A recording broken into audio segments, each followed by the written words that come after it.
All right, we are live. Howdy, howdy, Green Team. Welcome back for another episode of the Green Team Academy podcast. And we're so excited to be doing this live on Facebook and YouTube if everything works here. So really fun way to start the day on Tuesday. So if you're hanging out with us, definitely leave us a comment. We'd love to hear your questions. We already got one from Jonathan, so we're going to answer that in a bit.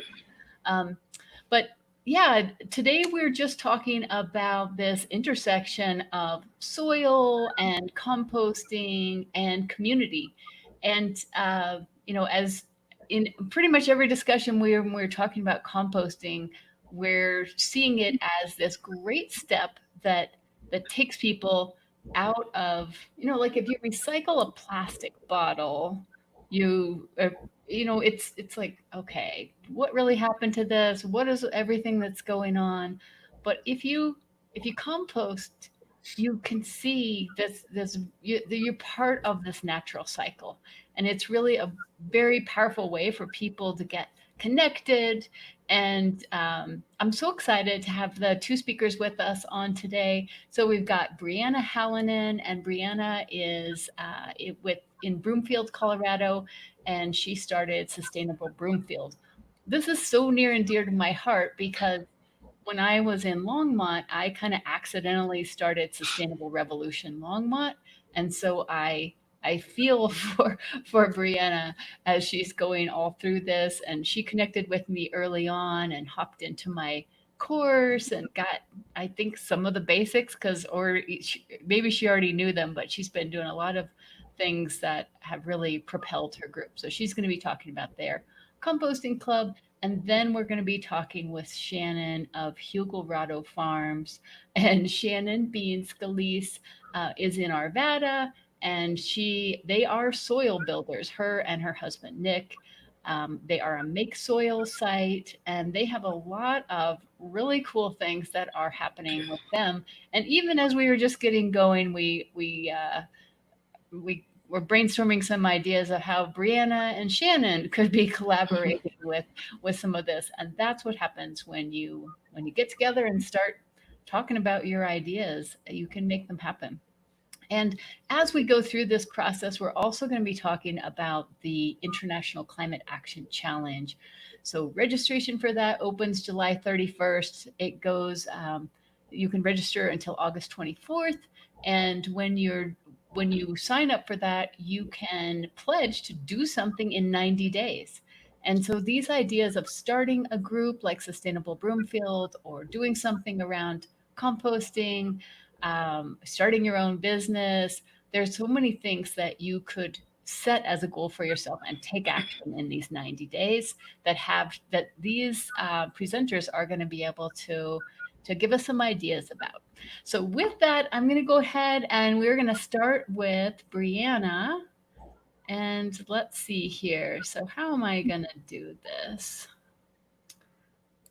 I think what I'll do is just take Shannon and I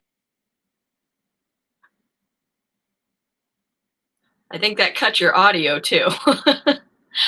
I'll go ahead and just start. So does that work okay, Joan? That's, well, let's see here. How do we do this then?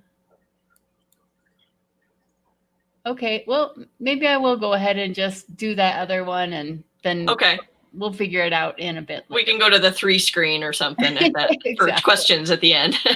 Right, exactly. That sounds great. Okay, thank you. Yep. So I'm Brianna, and I am one of the founding members of Sustainable Broomfield. There were 5 of us about a year ago who were eco-leaders with EcoCycle, and we were just upset that there wasn't really a composting option in Broomfield, Colorado, like a curbside composting option.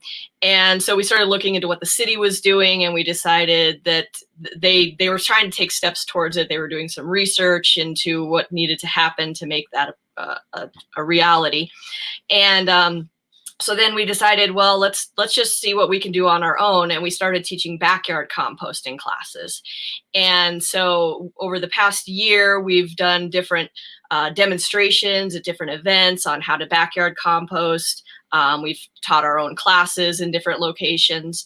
And then recently, we just started our own composting club.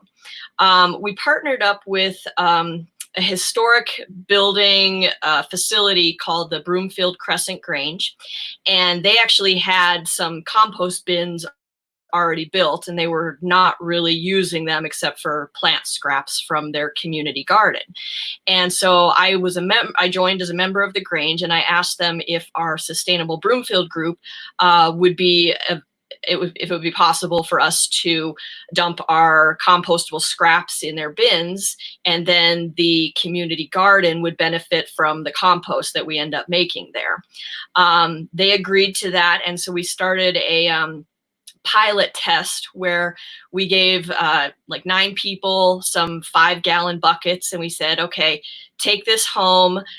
Here's a list of scraps that are going to be acceptable in this compost facility. And would you please now take this, watch this video, take this evaluation to make sure that you understand the rules for composting. Once the people who signed up to participate had done that, we gave them the bucket. We said, okay, take this home, fill it with your scraps. In 2 weeks, we're going to have our volunteers come by and pick up these buckets and leave you an empty one. And then we will take those scraps and dump them at the Crescent Grange facility. And it worked out really well. A lot of the buckets were only like half full, and we decided that to minimize the number of buckets that we were going to need, that we would ask if people would be willing to just drop off their full buckets on their own and pick up an empty bucket. And a lot of the people were perfectly fine with that. They're like, yeah, I don't need someone to pick it up. And, I can do this once or twice a month. It's not a big deal for me to drive my bucket over to this place. And basically they just set it in an area and pick up an empty bucket. So it's not very labor intensive. If people want to, they can actually dump the compost. And we have in a video that we promoted, or with the instructions, showed them how that they could, dig a hole in the compost and dump their scraps in and add some leaves and basically just cover it up and water it. And so a lot of people have been doing that on their own. And so we opened up our club to more people. We have nearly 40 people signed up right now to participate. And we've had bucket donations from a group member of ours who has a family involved in painting, and they had a bunch of old paint buckets. So we've been using those. We've gathered chlorine buckets from local pools, and been able to, we put our list of ingredients on the front. So those are our official Sustainable Broomfield composting buckets. And everyone basically has a bucket. And when they need to exchange it, they just bring it to the Grange, grab a new one. And it's working out really well for us. We have already filled one of our bins pretty much completely full. It's got some piping hot compost in there, so it's doing a really good job. People have been really following the rules well. We have occasional mishaps where you'll get produce stickers in there, or like a whole potato or something like that. But overall, most people are doing a really good job with it. And I'm glad we kind of did that evaluation process, because it really keeps our compost from getting contaminated with things like compostable plastics or forks or something like that. So it's been a success so far, and we're excited to see where it's going to go.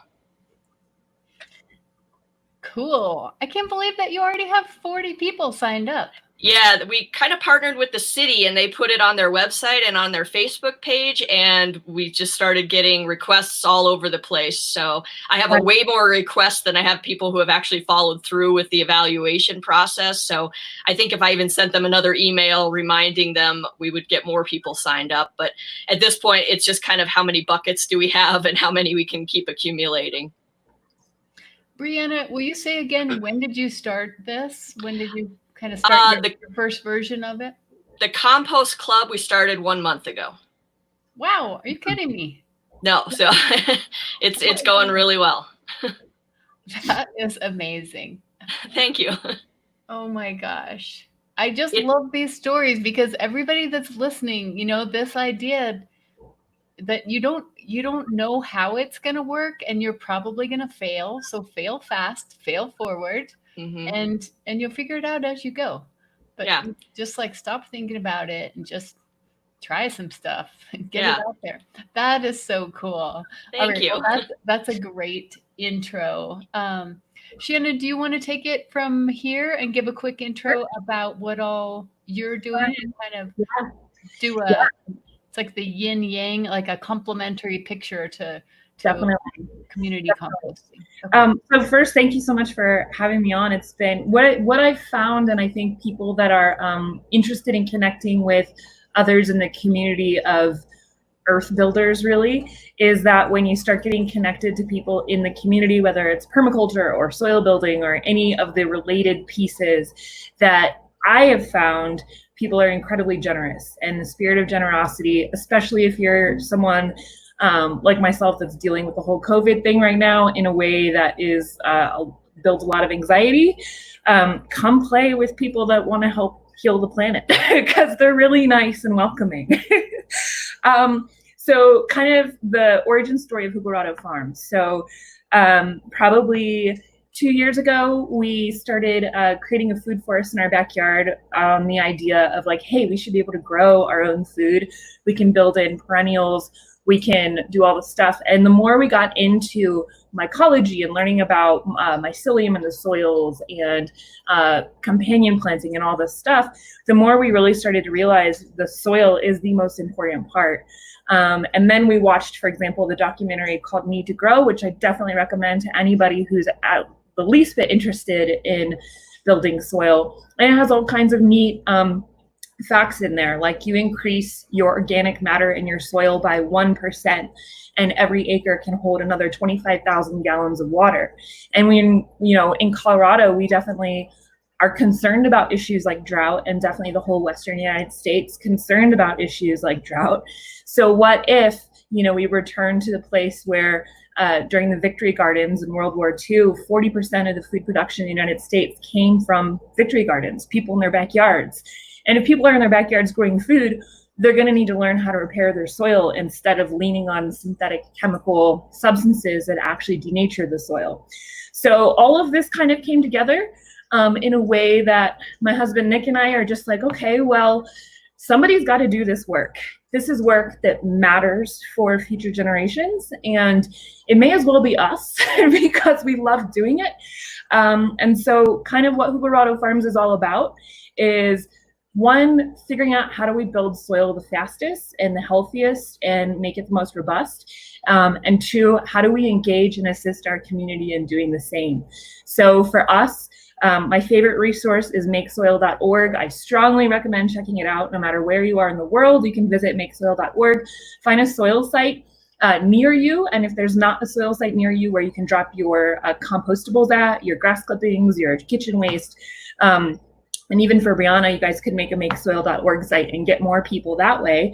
But it's just excellent. You can easily create a soil site as well if you're interested in meeting your neighbors and getting their kitchen scraps. So the other thing is, what we found is when we're centered on soil and soil building, you can't, like, every day you're touching soil. Every day, at some point throughout the day, hopefully your feet are coming in contact with the ground. So it is the resource that all of us touch the most. And when we focus on restoring its health, restoring its ability to hold water, building the microbial life inside of it, feeding it, all that kind of stuff, what we're finding is that you naturally get in contact with the people around you. So we're meeting more of our neighbors in the past 4 months since we really got serious about this than we have in the previous 2 years before that. So I could talk forever about making soil, but the short story is check out makesoil.org.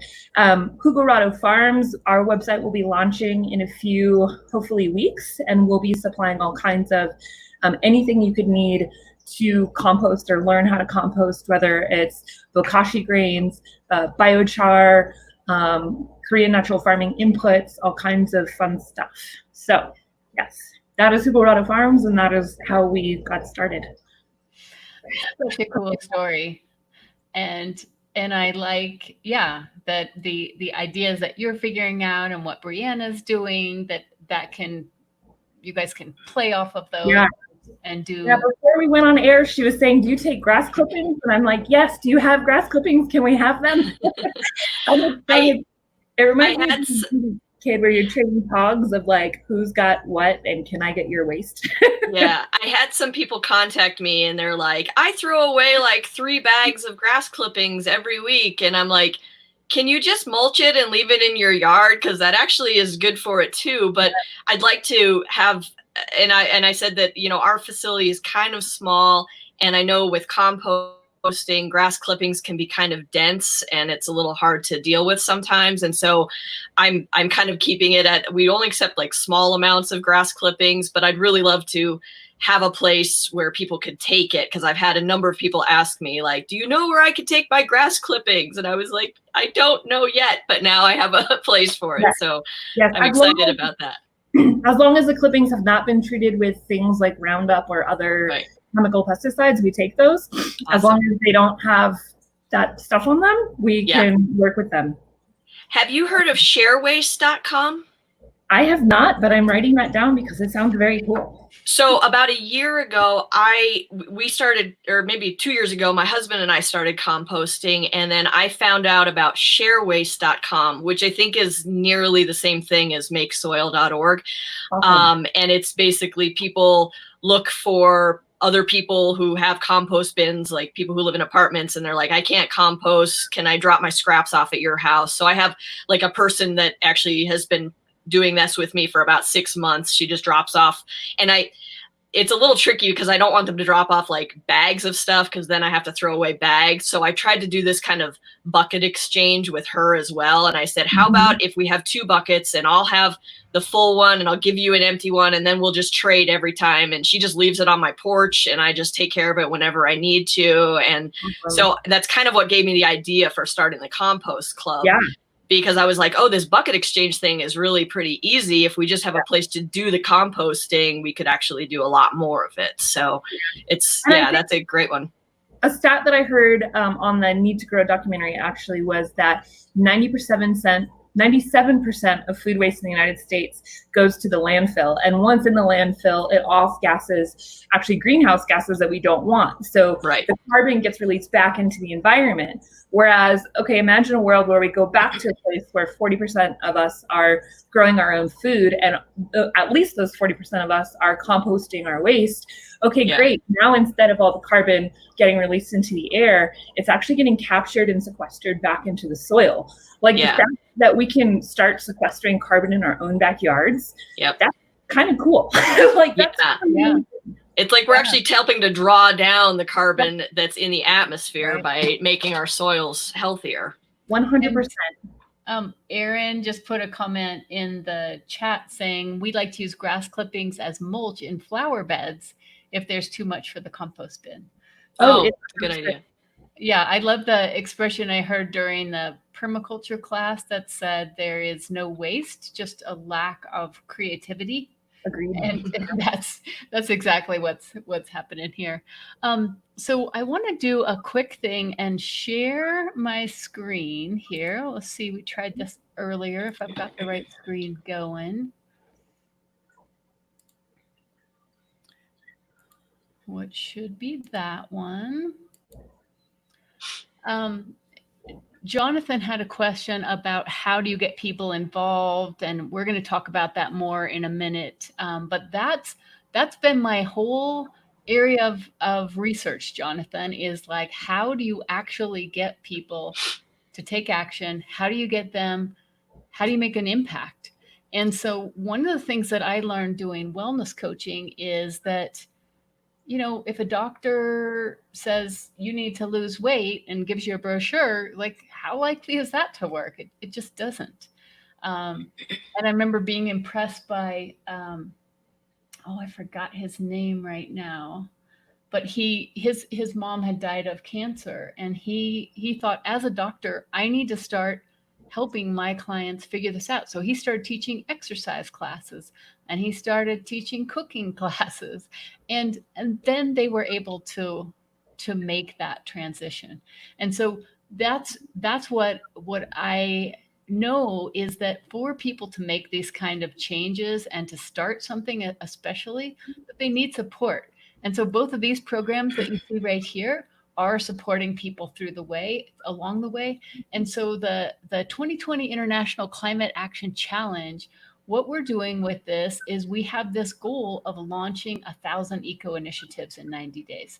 You know that the UN conference on climate change was supposed to meet in November 2020. They delayed it for a year because they were busy dealing with the pandemic.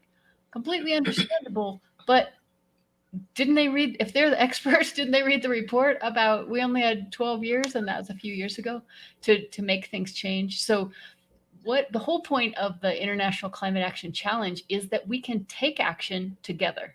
So just like this, you just have an idea, you get together with people, and you make it happen. So once you register, you're going to get training and be part of this whole crew. And so what I wanted to just mention to you right now is that you can go to climateactionchallenge.net. You can sign up if you're interested in being a challenger, but you could also be a partner. Like Brianna is an ambassador, so she's spreading the word. I'm doing a training with her group in Broomfield. Shannon is a mentor, so she's going to be there as a resource to help people. So I just wanted to ask you guys real quick. I'm going to go ahead and stop that. The two questions really. How do you think? Well, let's start with the if somebody says, okay, I want to go be in the challenge, I want to do something in 90 days. I don't know what to do. I'm new at this. Most of us come nowadays. A lot of us come from a background of more of like corporate jobs, government jobs, where somebody gives us a project and we do it. Somebody figures out there's money, there's time, and you're assigned to do it. This is completely different. So Shannon, do you want to start? If somebody says, well, I want to do something, don't know what to do, what should I do for the 90-day challenge? Has to be a group project, something they can do by November 30th. I would say that imagination is your greatest asset at this point. Like if you're in the place where you're saying, I want to do something that matters, and I want to do something like this, and I want to find people that want to do the same kind of work, and I want to build with them together. All right, start getting your imagination going. For me personally, a film that I really love for that is called Inhabit Film, which you can check out at inhabitfilm.com. And it basically is looking at the ways that permaculture looks different in every bioregion, because what works for you, say Brianna and I, in basically within 20 minutes of each other, is going to be totally different than someone even an hour from here. And the land that you're on is going to provide different resources and have different problems depending on where you are. So films like inhabitfilm.com really help you see and start to imagine all the ways that the resources you didn't even think of or didn't even see before can really be utilized and brought together. And then beyond that is, I'll put it like this. I am a planner, and I will plan until the cows come home. Like I have a bookkeeping business. I love making all of the numbers match and pretty. My strength is not jumping into the unknown all the time. However, Nick, my husband, his strength is absolutely getting things started. So you don't have to become someone else in order for this to get going and in order to start building a team. You just need to find someone who has different strengths than you. Like maybe you're a planner and you need to find someone that's going to get things going and they're an activator. Or maybe you're the one that gets things going and you need to find somebody that's really good at planning. So I would say be generous and be kind and be open and start stimulating your imagination. Start reaching out to people on Facebook and actually having conversations with them. Joan and I met on Facebook.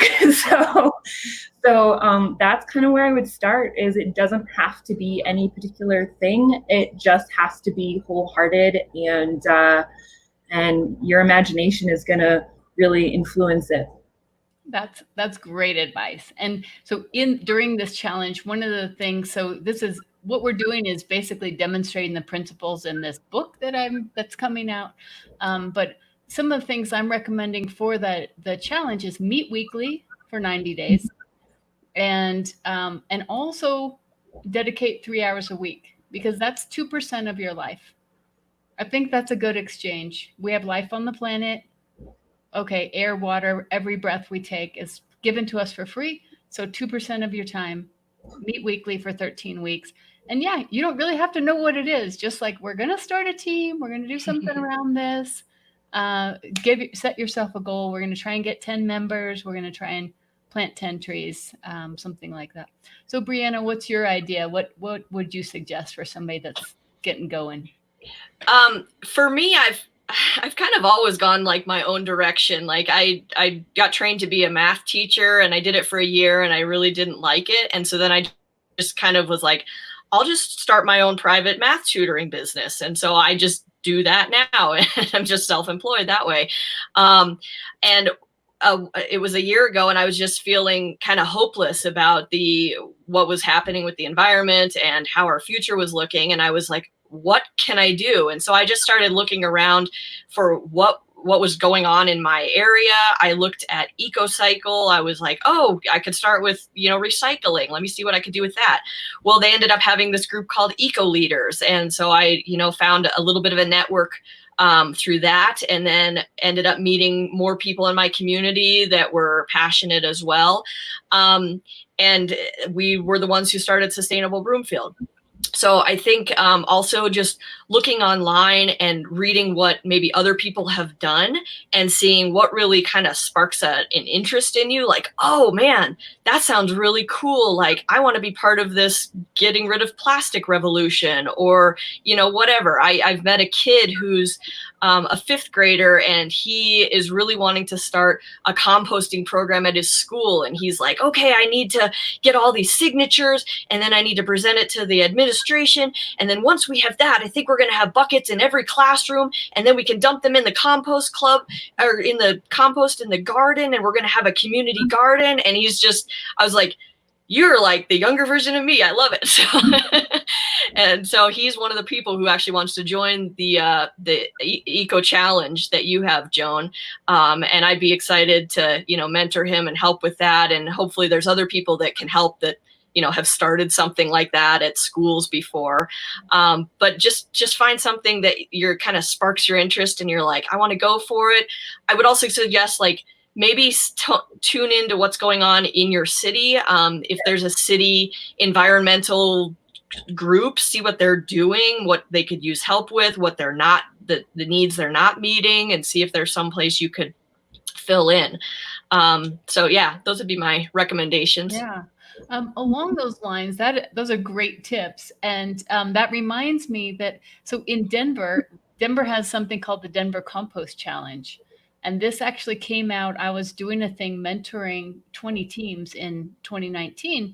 And we were in a church basement, and one person, Tara, stood up and said, I have this idea of like neighborhood to neighborhood compost or recycling challenge or something. Went on to get partners with Denver Recycles, Denver Sustainable Neighborhoods. It's now a citywide compost challenge. And they've done these things, these intercept surveys where they talk to people and said, what do you think about composting? And most people are like, I love it, but I can't because fill in the blank. And so they identified those different obstacles, came up with resources. Like for apartment buildings, there's companies like Compost Colorado, and Scraps and some others that will pick up. And so from the Denver Compost Challenge website, they now have all the different resources. Here's how you can drop it off. Here's how you can, sign up for our curbside composting. And they even allow people, if you want to make an arrangement with your neighbor, then you guys can share a bin.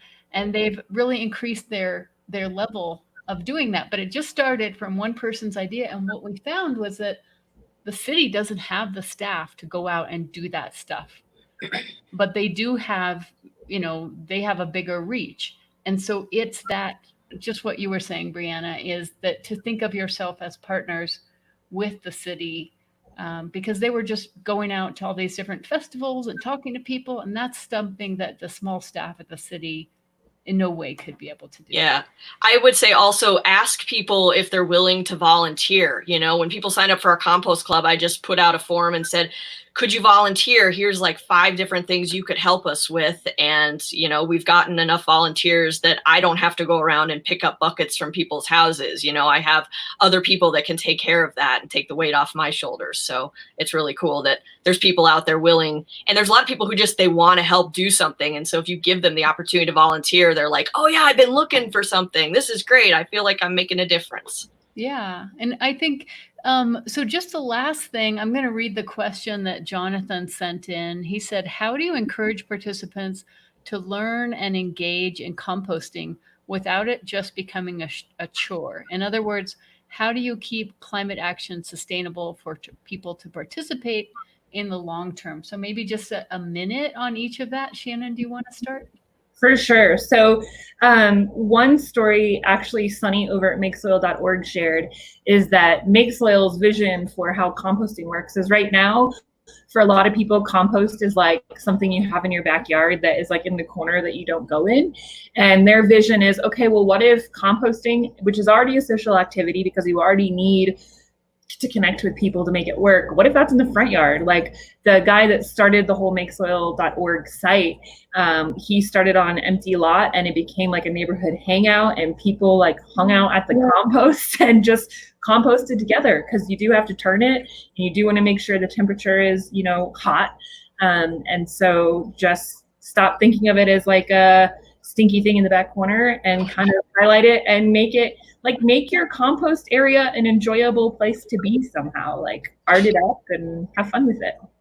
I love that. It reminds me of the Susan Parenti with her group. They did pop-up climate change cafes where they just put up chairs and talk about climate change. So I'm just picturing, yeah, something like that. You just, you know, occasionally put out chairs and, you know, a pitcher of iced tea. So even in social distancing, you could do something like that.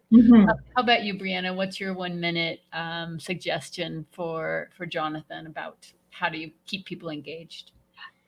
What we've done in the past is kind of just provide education. Like we told people, like, why should you care about composting? You know, when you put the compostables in your trash, it ends up getting in an anaerobic environment and producing methane, which is a greenhouse gas, which we're trying to prevent. And when you let things naturally decompose, you know, it's a natural process. You're not releasing all that methane. You're ending up getting a great soil treatment that's going to help your soil. And then that in turn is going to help draw down the carbon that's in the atmosphere. So just pointing out, like, what are the negative consequences of not doing something versus if you just do this, you know, what are the benefits, and then how easy it is. You're like, all you need to do is just add like 50% green material and 50% brown and mix it together and put some water on it. And that's basically it. If you show people how easy it is, I think that they're a lot more inclined to give it a try. And then with our compost club, just making it as easy as possible for people to participate. So yeah. Yeah, and I think that's the thing, is that if we need to move to more of the club, instead of telling people to take an action, that the first climate action is always start a team. So join a team. Instead of, you know, eat more plant-based diet, why don't you do a weekly potluck or a recipe exchange or a club that figures out what are the barriers that we have. How do we figure it out? And then how do we share that with other people? It's a way to really exponentially make this thing happen instead of trying it on your own, feeling bad, trying again. Like that's why we're in the situation that we are right now, is we haven't figured out how to work together. So thank you both so much for hanging out. Shannon with Hugelrado Farms and Brianna with Sustainable Broomfield. These are just 2 such beautiful examples of how you just start something and see what happens and kind of adjust as you go. So hope that you guys will all join us with the Climate Action Challenge. We do have a meeting on Thursday for our mentors and ambassadors. So if you want to hang out with people like Darwin from Zambia and Chris from Uganda and Rosaline from Nigeria, I can't remember where everybody's from, but you can hang out with us and hear what everybody's doing around the world. It's pretty fun. All right. Any last parting words as we're signing off, Shannon? Thank you, and go make soil. Sounds good. How about you, Brianna? I'd love it if people would check out sustainablebroomfield.com. We need some more traffic on our site, so it will start showing up in Google searches. So that'd be great. That sounds great. All right. Thanks, everybody. And remember, the time for action is now because there is no planet B. Have a beautiful day. Okay. Bye. Thanks, Shannon. Thanks, Brianna. Bye.